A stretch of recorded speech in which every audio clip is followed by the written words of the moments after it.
Hello and welcome back to HobTech Cars. Today I'm doing a video on importing a car from the north of Ireland into Ireland. I plan to do a more specific video on importing a car from the mainland UK in a few weeks. My plan today is actually to run through a few cars on the VRT Calculator and show you how to get an estimate for bringing a car in, and then I'm going to tell you a little bit about what files and documents you need to bring to your VRT appointment.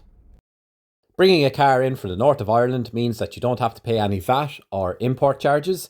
Just make sure with the buyer that the car has been registered in the north of Ireland for more than 6 months. I've picked 3 cars to run through on the VRT Calculator: an EV, a petrol hybrid and a diesel. The first is a 2020 Tesla Model 3. It's an electric vehicle. It's a good example to show because there is basically €0 VRT at the moment on a used electric car. So load up the VRT calculator, input the details like I'm showing here. If you don't know what date the car was registered in, just always pick March as a month. It doesn't affect the price too much. The key outcome we want here is to figure out what the statistical code for the car is on the VRT website. So the new Revenue website's pretty good. It actually gives you drop downs of the various trims and models that are available.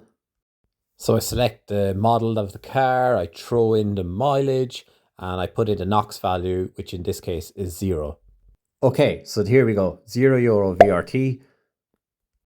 Remember to note the statistical code, as this is proof that we got this price on this car.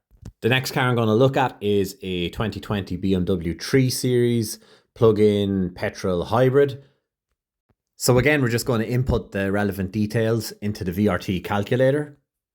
For the NOx values on this, I recommend just going to a car emissions website and searching there. A quick Google will find what you need.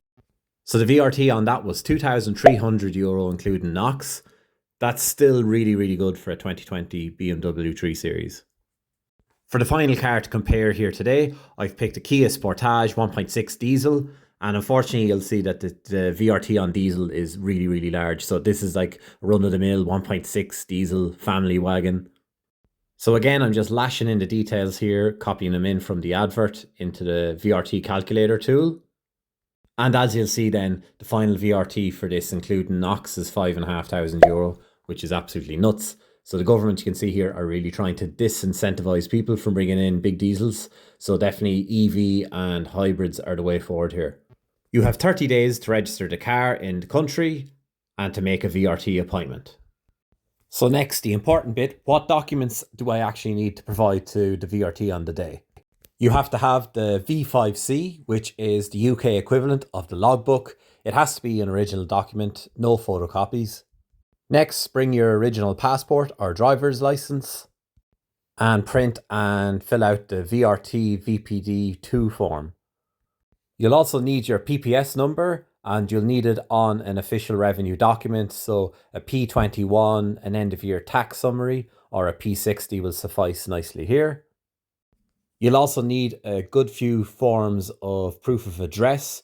So best ones here are usually bank statements. They're not too keen on internet bills or phone bills. So out of that, you need 2 proofs of address. You'll also need an invoice for the sale of the car. That's easier to obtain from a dealership. If you've bought the car privately, just have a letter signed by the previous owner with the date on it.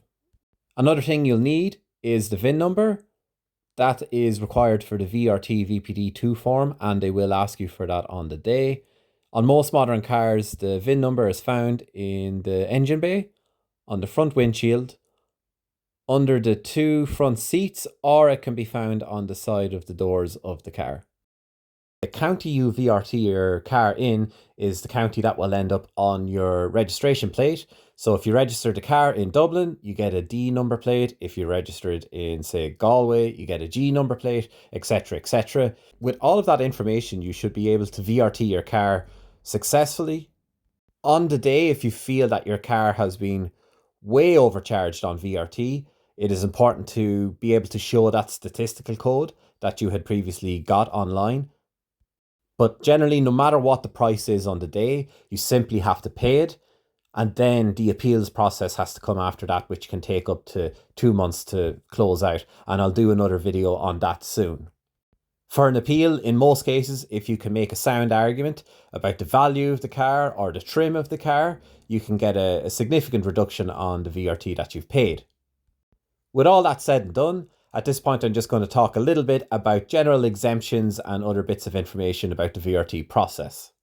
If a car is more than 30 years old, it is almost exempt from VRT. By exempt I mean the VRT is capped at usually between €200 and €250, regardless of the emissions or the value of the car. This is more or less a loophole that exists at the moment, and I imagine it will not last forever. But while it's there, I highly advise you make use of it. It's brilliant for bringing in really high quality classic cars. Another scenario where you're exempt from paying VRT is if you reside in the UK and you're moving back to Ireland. You can bring your UK car back into Ireland without paying any VRT charge. It's a really long and complicated process. I'm not going to go into it, but there's plenty of guides and documentation for that on the Revenue website and on citizensinformation.ie. But it can be done, and you can save yourself many thousands of euro by doing this. So that is really it for the video here today. I suppose key takeaways are: do your research on your car beforehand, get a statistical code for the car that you're thinking of bringing in, make sure that the car you're bringing in has been registered in the north of Ireland for more than 6 months, make sure you bring all the required documentation that you need to your VRT appointment, and I suppose my final departing recommendations are: it's a fantastic time to bring in an EV or a hybrid car. The VRT is very low and you could save significant money on the same car that you would pick up here in the Republic of Ireland. So thanks a million for watching today. I hope you found the video educational, and if you enjoyed it, please do remember to like, comment and subscribe. Cheers, thank you, take care.